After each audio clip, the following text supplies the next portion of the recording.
దేవునికి మహిమ కలుగును గాక. నేటి ధ్యానం కొరకు యెషయా గ్రంథం 59వ అధ్యాయం.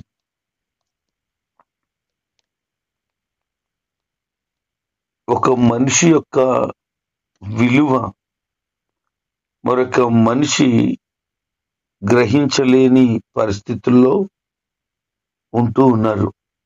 అందుకే సమాజం అంతా కూడా గొడవలు, సమస్యలు, కొట్లాటలు, యుద్ధాలు జరుగుతూ ఉన్నాయి. ఒక మనిషి మనిషిని ప్రేమించలేని తత్వాన్ని అలవర్చుకున్నారు.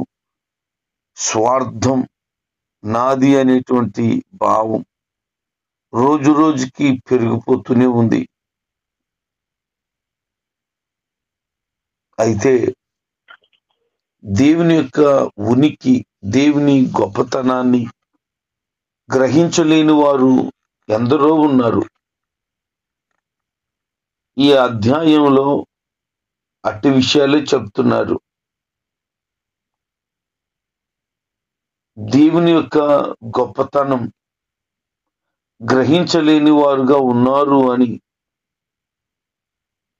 ఆయన ఏం చేయగలుగుతాడో, ఏం చేయగలడో, ఆయన శక్తి సామర్థ్యాలను మనసులో పెట్టలేని వారైపోయారు. ఆయన ఏం చెప్తున్నారు అని అంటే, నేను రక్షించలేక ఉండేవాడునా,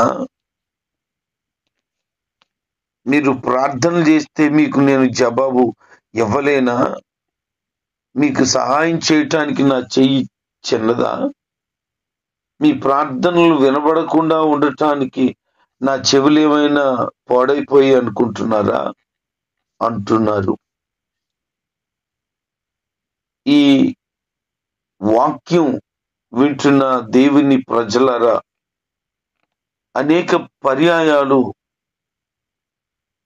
ఎవరెవరినో సహాయము అడిగి నిరాశ చెంది కృంగిన పరిస్థితి కలిగి ఉండవచ్చు. ఇక నా వల్ల కాదు, నా ప్రయత్నాలు వృధా అయిపోయాయి అని అనుకోవచ్చు. కానీ దేవుడు సహాయం చేయాలి అని నువ్వు ఆశపడి ఉంటే, ఆయన దగ్గర నుంచి నాకు సహాయం కావాలి అని నువ్వు కోరుకుని ఉంటే, ఆయన సహాయం చేయటానికి తప్పక రెడీగానే ఉన్నాడు.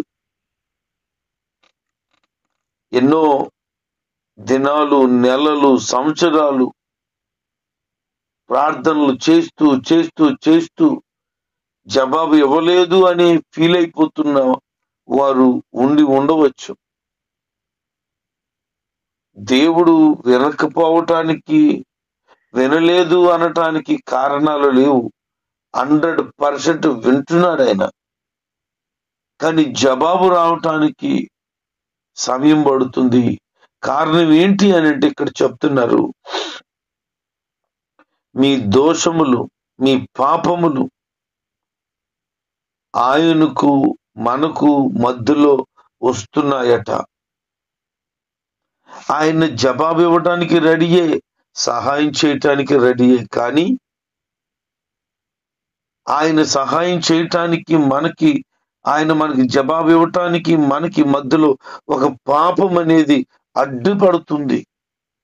మీరు ఎలా సహాయం చేస్తారు, వీళ్ళు పాపంలోనే ఉన్నారు అని ఆ పాపము అడ్డుగోడలాగా వచ్చేస్తుంది.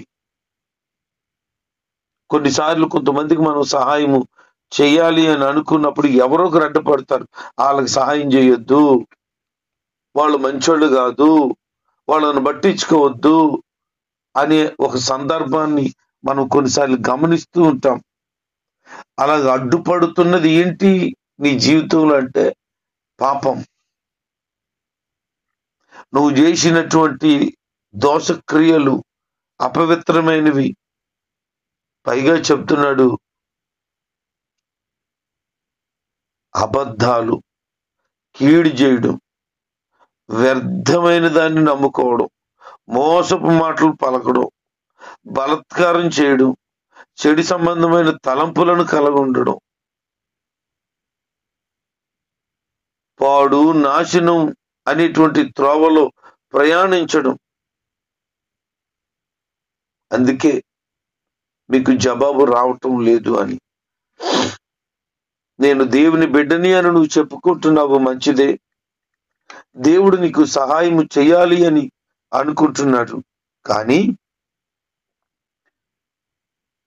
నీ నుంచి ఆయన కోరేటువంటి ఆ పరిశుద్ధత నువ్వు కలిగి ఉండకపోతే ఆయన ఎలాగున నీకు సహాయము చేయగలుగుతాడు? నేను పాపిని కదా, నాలో పాపము నైజం ఉంటుంది కదా అని అంటే, అవును, కరెక్టే, అది ఆయనకి తెలుసు. కానీ నువ్వు దినదినము నీ పాపమును ఒప్పుకొని మార్పు చెందిన వ్యక్తిగా ఆయనకు కనబడకుండానే నీ వ్యవహారాలన్నీ సాగిస్తూ ఉన్నావు, ప్రార్థన చేస్తున్నావు. విడిచిపెట్టమని చెబుతుంటే విడిచిపెట్టకుండా, ఒప్పుకోమని చెబుతుంటే ఒప్పుకోకుండా కప్పుకుంటూ పాపాన్ని కంటిన్యూ చేస్తున్నావు. ఇంకా చెప్పాలంటే కొంతమంది పెరిగిపోతున్న పరిస్థితులు ఉన్నాయి, కానీ తీసేసుకొని ఇక పాపము లేని హృదయంగా ఉండలేకపోతున్నారు. దేవుని బిడ్డవై ఉండి ఇంకా ద్వేషిస్తూ, అసూయపడుతూ, మత్సరపడుతూ, కుళ్ళుతనంతో నింపబడుతూ, ఎదుటి వాళ్ళు బాగుపడకూడదు అనే ఆ ఘోరమైన మనసుతో ఉండి, కలిగింది కొంచెమేనైనా గర్వం మాత్రం బోళ్ళంత కలిగి ఉండి, దేవునికి కోపం రప్పించే పరిస్థితులన్నీ చేస్తూ నువ్వు నీ జీవితాన్ని ముందుకు సాగించుకుంటూ ఉంటే ఎలాగూ నీకు సహాయము చేయగలడు? నీ బిడ్డలను నీ మాట వినకుండా కంటిన్యూగా దేనికి లోబడకుండా వాళ్ళకి ఇష్టం వచ్చినట్లు బ్రతుకుతుంటే నువ్వు వాళ్ళకి ఆహారం పెట్టగలవా? వాళ్ళని ప్రేమించగలవా? వాళ్ళు అడుగుతున్నది ఇవ్వగలవా? అలాగే నువ్వు చేయగలవు అని అనుకుంటే దేవుడు కూడా చేయగలడు. కానీ నీ పిల్లల మీదే నీకు నా మాట వినలేని వాళ్ళకి నేను పెట్టను అనేంత పెద్ద వ్యక్తివైపోతే మరి దేవుడు ఏమనాలి నీ జీవితంలో? ఒకరోజు కాకపోతే ఒకరోజు మారతావని చూసి నెలలు సంవత్సరాలు గడుస్తున్నా నీ పాప పరిస్థితిని విడిచిపెట్టకుండా పాపంలోనే ఉండిపోతుంటే ఆయన నీకు ఎలాగో సహాయం చేయగలడు?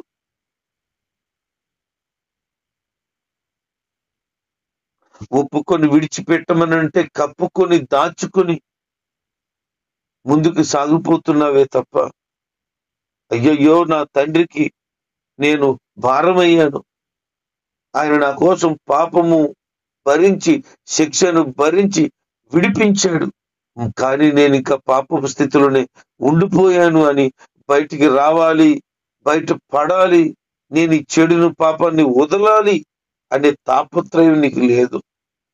అందుకే ఆయన నీకు జవాబు ఇవ్వటం లేదు.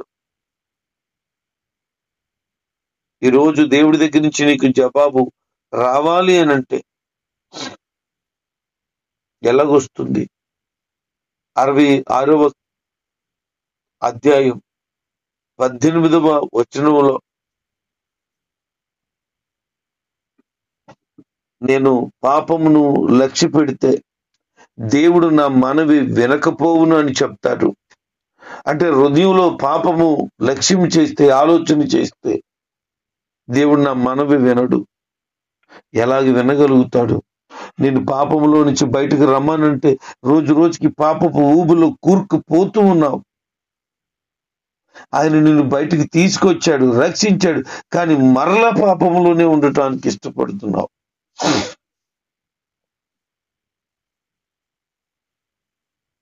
పందికి స్నానంబు చేసి కనకంబు ధరించి సింహాసనంబు పెడితే అది పందే గనక దాని బుద్ధి మారలేదు గనక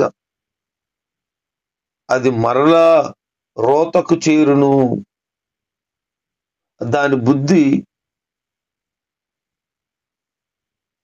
చాండాలాన్ని సేవించడమే దాని పని. దానికి స్నానం చేసి బంగారం ధరించి సింహాసనం మీద కూర్చుండి పెడితే దాని బుద్ధి ఆ చెడు బుద్ధే. దానికి అది ఇష్టం ఉండదు. మంచిని, శ్రేష్టమైన యోగ్యత కలిగిన పరిస్థితుల్ని ఇష్టపడలేదు అది. కొద్దిమంది ఈరోజు అలాగూ ఉన్నారు. చెప్పుకోవడానికి మాత్రమే బాగా ఉన్నారు, కానీ హృదయంతరంగం అంతా కూడా చెడిపోయి ఉంది. ఆ చెడుతనాన్ని విడిచిపెట్టమని ప్రభు చెప్తున్నాడు. నాకు జవాబు రాలేదు అని అంటావే తప్ప జవాబు రాకపోవడానికి గల కారణమైన నీలో ఉన్న ఆ చెడుని ఎందుకు విడిచిపెట్టలేవు? ఎవరో ఒక దేవుని సేవకుడు ఇలా చెప్పాడు, ఎక్కడో ఆ మాట గుర్తొస్తుంది. బాప్తిసం తీసుకుంటున్నాడట ఒక వ్యక్తి.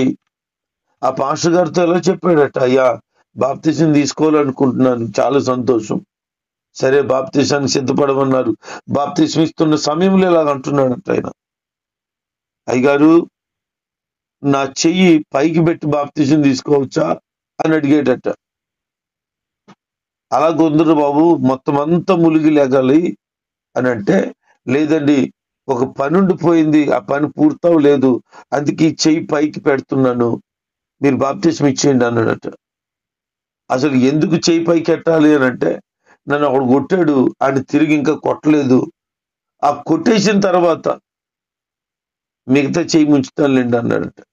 అయితే ఆయన చెప్పాడట, నీవు దేవుని బిడ్డవై ఉన్నావు, ఆ కోపాన్ని విడిచిపెట్టి పూర్తిగా మరణ అనుభవంలోనికి నడిపించబడి నూతన స్వభావం కలిగిన వ్యక్తిగా నీవు ఉండాలి అని. అంటే తన ఉద్దేశం ఏంటి అని అంటే, ఇంకా కోపం ఉండిపోయింది, ఆ కోపాన్ని విడిచిపెట్టలేకపోతున్నాడు, అందుకే బాప్తిసం తీసుకునేటప్పుడు ఆ చెయ్యి పైకి పెట్టుకుంటాడట. మార్పు లేని బాప్తిసం ఏం బాప్తిసము? మారలేని నువ్వు ఏమి దేవుని బిడ్డవవుతావు? యెషయా గ్రంథం 1వ అధ్యాయం 15వ వచనంలో, మీ చేతులు రక్తంతో నింపబడ్డాయి, అపవిత్రపరచబడ్డాయి, నిరపరాధులను పాడు చేస్తున్నారు, వారిని చెరుపుతున్నారు, చెడితనాన్ని కలిగి ఉన్నారు మీరు దాన్ని విడిచిపెట్టరు, అందుకే మీ పాపమే మీకు నాకు అడ్డంగా వచ్చింది అంటున్నాడు. ఈ పాపాన్ని విడిచిపెట్టలేక పరలోకాన్ని విడిచిపెడుతున్నావు. ఎంత విచారం చూడండి. తాత్కాలికమైన సుఖాన్ని, క్షణికమైన ఆనందాన్ని పొందడం కోసం నిత్య జీవాన్ని వదిలేసుకుంటున్నావు.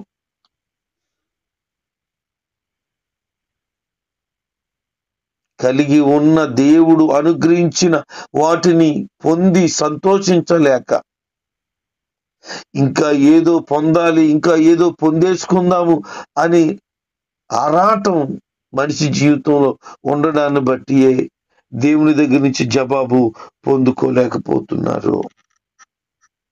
అందుకే అంటున్నాడు, పాపం విషయమై పశ్చాత్తాపపడండి. భక్తుడు చెప్తాడు, మేము చేసిన తిరుగుబాటు క్రియలు నీ ఎదుట విస్తరించి ఉన్నవి, మా పాపములు మా మీద సాక్ష్యం పలుకుతున్నాయి. పశ్చాత్తాపడేటప్పుడు వారి నోటంట వచ్చే ప్రార్థన ఇది, మేము నీకు తిరుగుబాటుగా ఉన్నాము, మేము నీ గాయాలు రేపేము, మా పాపాలే మాకు సాక్ష్యాలు చెప్తున్నాయని చెప్తున్నారు. ఈ రోజున నీ అంతరంగం ఏం సాక్ష్యం చెప్తుంది? హృదయపూర్వకంగా ఏ పాపం చేయకుండా, ఎవరి మీద ద్వేషము లేకుండా, ఎవరి మీద కక్ష లేకుండా, మోసపు మాటలు మాట్లాడకుండా, కీడు సంబంధమైన పరిస్థితులకు నువ్వు వెళ్ళిపోకుండా, అబద్ధాలు నీ నోటంట రాకుండా, చెడు తలంపులతో నీ హృదయం ఉండకుండా, పాడు మార్గాల్లో వెళ్లకుండా, బాగుందా నీ హృదయం? ఏదొక దోషక్రియం నీ హృదయంలో నేరారోపణ చేస్తుందా? ఈరోజు ఈ మాటలు వింటున్న బిడ్డలారా, ఒకవేళ నీ హృదయంలో ఇంకా ఏదో ఉంది అనే ఆ భావం గనుక కలిగితే అది అపరాధ భావం. ఆ అపరాధ భావం పోవాలి నీలో. అప్పుడు దేవునితో నీకు సత్సంబంధం ఏర్పాటు చేయబడుతుంది. అప్పుడు ఆయన అంటాడు, నువ్వు పిలవగా నేను వస్తా. అడ్డం వచ్చేస్తుంది ఆ పాపం. నేను వద్దామనుకుంటున్నాను, కానీ నువ్వు విడిచిపెట్టట్లేదు, కప్పుకుంటున్నావు, కనుక తీసేయి అని అంటున్నాడు. ఈయన అంటున్నాడు, మా దోషక్రియలు మాకు తెలిసాయి, మాకు అర్థమైంది, మేము చేసిన దోషాలు మాకు తెలిసాయి, మేము తిరుగుబాటు చేశాం, నిన్ను విసర్జించాం, నిన్ను వెంబడించడం మానేశాం, బాధాకరమైన మాటలు మాట్లాడాం, చెడు తలంపులతోనే బ్రతికాం, ఇదంతా మా వల్లే జరిగింది. అందుకే మేము నీకు ఆటంకంగా అభ్యంతరంగా ఉన్నాం, నీతికి దూరం అయిపోయాం, సత్యానికి దూరం అయిపోయాం, ధర్మం చేయకుండా ఉన్నాం, చెడుతనం మా జీవితంలో ఎక్కువైపోయింది, న్యాయం జరగటం లేదు మా జీవితంలో, మా బ్రతుకులు బాగోలేదు, మేము తప్పు చేశాం, మమ్మల్ని క్షమించు అని దేవుని సన్నిధిలో వారు ప్రభు పాదాల దగ్గర ఒప్పుకుంటున్న వారై ఉన్నారు. ఈ రోజున దేవుని బిడ్డగా నిన్ను నీవు సమర్థించుకుంటున్నావా, సరి చేసేసుకుంటున్నావా, నేను బాగానే ఉన్నాను అనుకుంటున్నావా, నీ యొక్క అపరాధాలు పాపాలు ఒప్పుకోగలుగుతున్నావా? ఒప్పుకొని విడిచిపెట్టగలిగిన వాడు దేవుని కనికరాన్ని పొందుతాడు. లేకపోతే నీ మీద నీ పాపాలు సాక్ష్యాలు చెబుతాయి. అందుకే ప్రభు చెప్తున్న మాట, నీ యొక్క చెడుతనమును విడిచిపెట్టి దేవుని వైపు తిరిగి దేవునికి భయపడి ఆయన మహిమను పొందుతూ ఆయన కొరకు నువ్వు బ్రతకాలి అని ఆయన దేవుడు కోరుకుంటున్నాడు. అలా గనక నువ్వు చేయగలిగితే దేవుడు నీ విమోచకుడిగా నీకు సహాయం చేయటానికి ఇష్టపడుతున్నాడు. నీ కుటుంబాలు దీవెనకరంగా ఆయన చేయటానికి ఇష్టపడుతున్నాడు. ఈ వాక్యం వింటున్న దేవుని ప్రజలరా, మన దేవుడు పరిశుద్ధుడు కనుక మనము కూడా పరిశుద్ధులై ఉండాలని కోరుకుంటున్నాడు. అట్టి పరిశుద్ధత నీ హృదయంలో ఈ రోజు నుంచి రావాలనే ఆ దేవుని ఉద్దేశాన్ని నెరవేర్చే వ్యక్తిగా నీ ఉండు. ఆయన నువ్వు అడగగానే సహాయం చేస్తాడు, నువ్వు ప్రార్థన చేయగానే ఖచ్చితంగా జవాబిస్తాడు. ఇద్దామని అనుకుంటున్నప్పుడే నీ పాపములు అడ్డొస్తున్నాయని చెప్పిన ఆయన మాటను ఈ రోజైనా విని ఆయనకు నీకు మధ్యలో ఉన్న ఆ అడ్డును ఆటంకాన్ని పూర్తిగా తీసేసుకో. నీ జీవితం చాలా క్షేమముగాను ప్రశాంతంగాను ఉంటుంది. అట్టి విధంగా ఈరోజు నీ పాపములు ఒప్పుకొని పరిపూర్ణమైన శుద్ధ హృదయం కలిగి ప్రభు దగ్గర ఉండాలని దేవుని సేవకుడిగా తెలియచేస్తున్నాను. దేవుడి మాటలు దీవించును గాక. ఆమేన్.